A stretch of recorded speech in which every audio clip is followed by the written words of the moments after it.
Okay everybody, so for today's video we're going to talk a little bit about the team event that just happened, what went wrong, what went right, and what can be done to help to improve team events and possibly events in general for the future. So the Gen 7 Starters team event just ended earlier this morning, and I was on Team Rowlet, which is the winning team, so I happily took my 50 Carbonite. Now, people on the opposing teams are going to have experienced this event very differently than me, and that is one thing to note, is that depending on whether you are on the majority team or the minority team, heavily influences the way that you experience these events. For the previous team event, the Ghost team event with Mimikyu, Gengar, and Chandelure, I was on the minority team. I was on Team Chandelure, decided by the randomizer.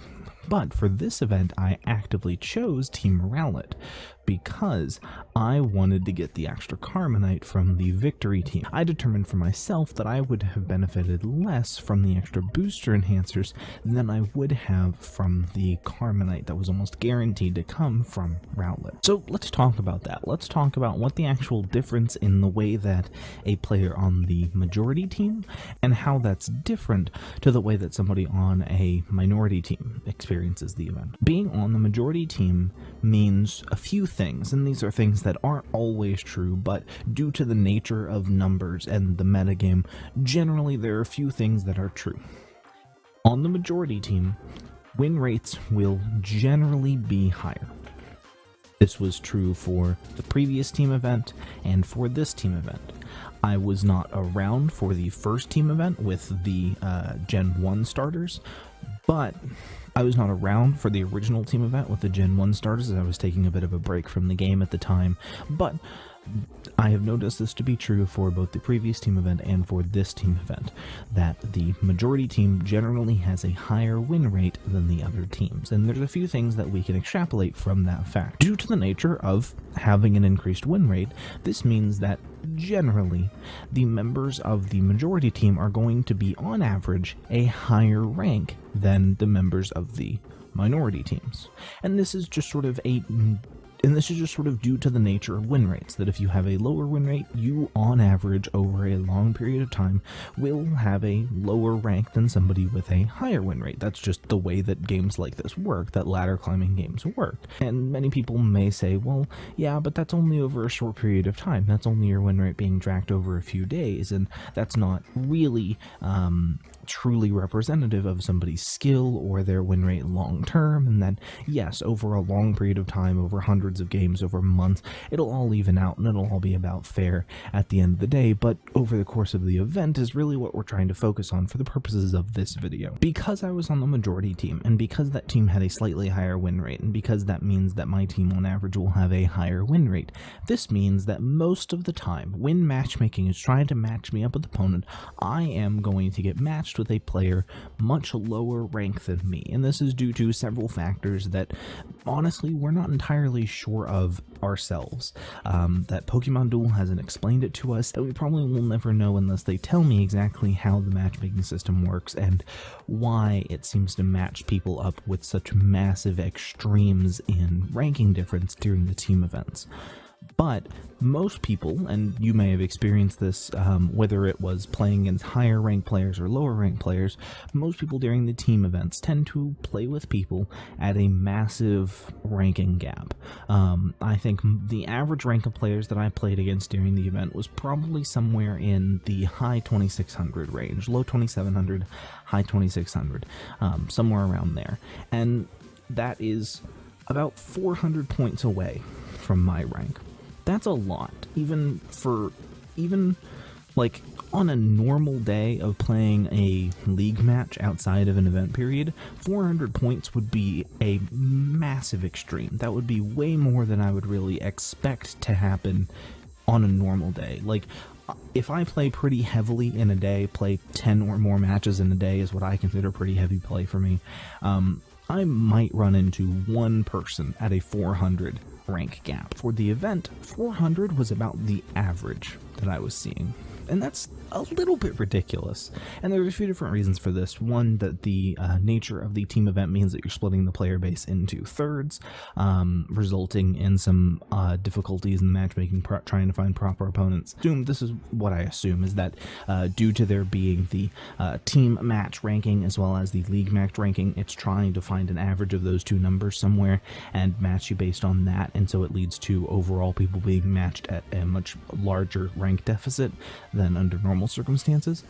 But at the end of the day, that doesn't really excuse what's happening here.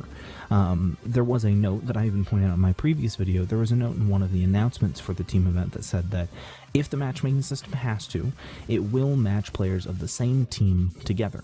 And I took that to mean that if matchmaking sucks, and it did as well in the last team event, and I've heard that it sucked in the first team event, that we will match players of the same team together to try and make a better matchmaking experience. That didn't happen. Not once during the event, I played 25 games during the course of the event, which is a little bit low for me, but honestly just playing to get booster packs, and I was not playing to grind out the ladder. Trying to grind out the ladder during team events is basically a moot point, as we will talk about in a minute. But I played about 25 matches. I played 25 matches over the course of the event and did not once play against a person on my own team. So it didn't happen to me personally. And talking to some people on the Reddit Discord, I had not spoken to anybody who themselves had personally run into anybody on their own team. There also is a very high probability of an issue due to Thanksgiving here in the US. This weekend was Thanksgiving weekend here in the US, and so there's a very high probability that a decent amount of players will be traveling, will be out of town, will be doing stuff with family, and just won't be able to play as much as normal. And so you're going to see a drop in player numbers just due to holiday here in the US, and people being occupied with real life stuff. And so a combination of the team event splitting the player base as well as real life holidays getting in the way of players playing the game as much is going to lead to a worse matchmaking experience, and it's going to lead to players getting matched at really large rank deficits, and this is to the detriment of everybody involved. That as a higher ranked player, I often in my matches was the higher ranked player playing against the lower ranked player, more oftentimes 400 points or more below me. And as the higher ranked player, there are some issues that I experience in being in that position. For one, it's a very high risk scenario for me. That yes, playing against somebody who is 400 points or lower, that is 400 points or more below me, means that I'm probably going to have a decent chance that I'm going to win. That in terms of collection, that I'm probably going to have more figures and better figures than they are. I'm going to probably have more Carbonite, more C cubes, more experience. Generally, things are probably going to be in my favor, that I'm generally going to have an advantage in the match in some form, but bad luck happens. Anybody who's played this game knows that bad luck happens, bad rolls happen, and people get screwed over.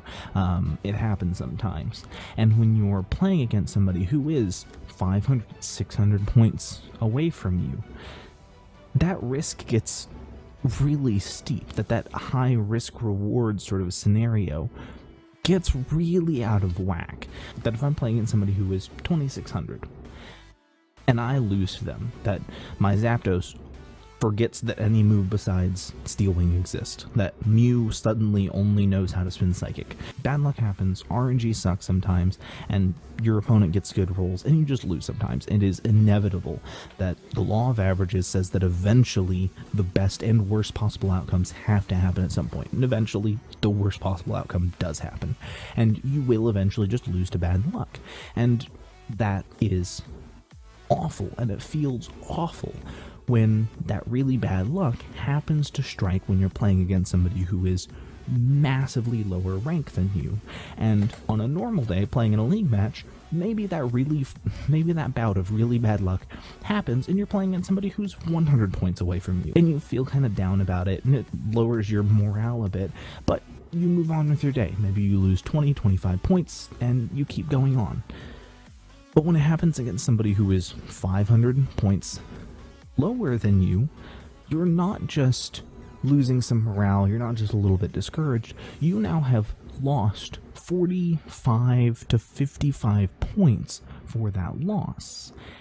And compounded onto that is the fact that this event happened at the very tail end of the month. There's only a few days left before the monthly ladder closes, and by putting the team event right at the tail end of the month, it means that any losses that you experience due to just bad RNG, you will not have as much time to overcome that. You won't have as much time for random chance and sort of the law of averages for it to all sort of even out and for you to climb back up and recover from that loss. That you don't have the liberty of time to recover from that. That you only have a few days to try and average that back out, to try and recover from that big devastating loss. Puts people in a really bad situation, because I know many people who dropped 300 points during this event because they got matched repeatedly with people lower ranked than them due to situations that we've talked about, and just through bad luck managed to lose a handful of matches that they probably shouldn't have, and now they're heavily punished for it right at the tail end of the month. And they're sitting here looking at their end of the month ranking being like, I suddenly have to climb 5,000 ranks in the next 3 days. How am I going to do that without going on a massive 10 win streak? And it's painful and it's discouraging, and it really hurts the community when you do that. And on top of that, the team event itself, I feel, is the least value event. That I think that it is the event in Pokemon Duel that encourages people to spend the most gems for the least amount of reward. And why do I say that? Well, timed boosters, as some people may know, were soft nerfed several months ago. I started playing the game before the very first gym, before the Flying and Ice gym. I remember the silly decks that people had come up with for the very first gym. I was very new to the game, and I came with silly decks, and generally most people who are new to the game, figures were generally a lot weaker back then. Like Weavile decks were ludicrously powerful. It was a whole different time. It was great. This was before Uniclus and Deoxys and all of that stuff.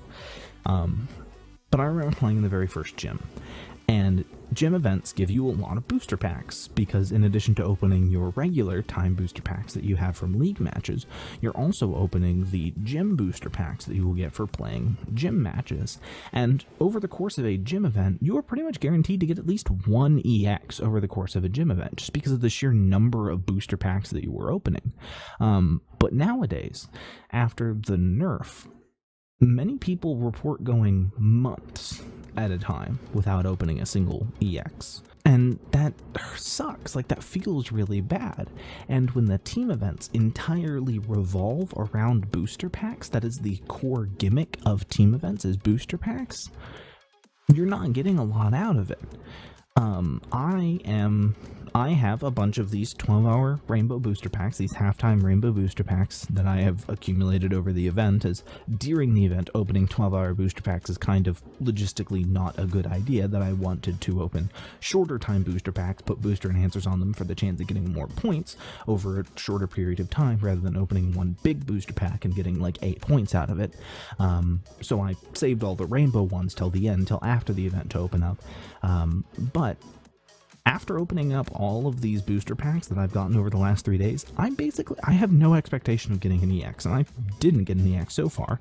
And after opening these rainbow boosters, I'm probably not going to get an EX, and I don't expect to. Whereas in the past, if I opened 3 rainbow boosters in addition to a half dozen other boosters earlier in the week, I expected to get an EX. And that's just not the case anymore. And when this event relies so heavily on people spending gems to get lackluster rewards, when in addition to the bad matchmaking system crushing people's rank so close to the end of a month, this for me is the worst event in Pokemon Duel. This event encourages people to spend gems to open booster packs, spend gems on booster enhancers to open those booster packs, to play a whole bunch of games in a very short span of time, even though those games will probably lead to them losing rank, and they know that, but they feel obligated to because they want to get those halftime booster packs. As well as a very unbalanced team system. Going into each of the previous team events, we knew ahead of time which team was going to win. With the very first team event, we knew Charizard was going to win. With the second team event, we knew Gengar was going to win. With the third team event, we knew Rowlet was going to win. You know what team's going to win going into these events, and it means that the teams are going to be painfully disjointed and painfully unbalanced. And for people playing on the other teams, it means a really poor play experience for them during the duration of the event. But this is not like a gym event or a carnival event where it comes down to, do I have the right figures to play in this event? Do I have the time to play in this event? This event comes down to, do I have the money to open enough booster packs to get the rewards out of the event? Player's skill doesn't play a factor in this almost. This event is almost entirely about how much money am I willing to drop on this one event. And that's not okay. I personally am not going to play the next team event when it comes around. As for me, it's too risky. This time around, I managed to break even. I started off this team event at somewhere around 3,200. I think I was a little bit higher than 3,200, and after this team event, I ended off a little bit below 3,200. Overall, I about broke even over the event, but as I said, I played 25 matches over the event. I won 18 of those. I had a 72% win rate, and I only broke even on the event. Because the team event leads to people having massive losses and basically negligible wins. The house always wins. And unfortunately, that's no way to run a game. But with that being said, I want to thank you all for watching. Hope you all have a great day, and I'll see you all next time. Thank you for watching today's video. If you have any questions, comments, or anything else about the video, please feel free to leave them down below. If you guys like this video and want to see any more content from me, please feel free to subscribe to the channel for more updates on whenever new content goes out. With that being said, thank you for watching. I'll see you all next time.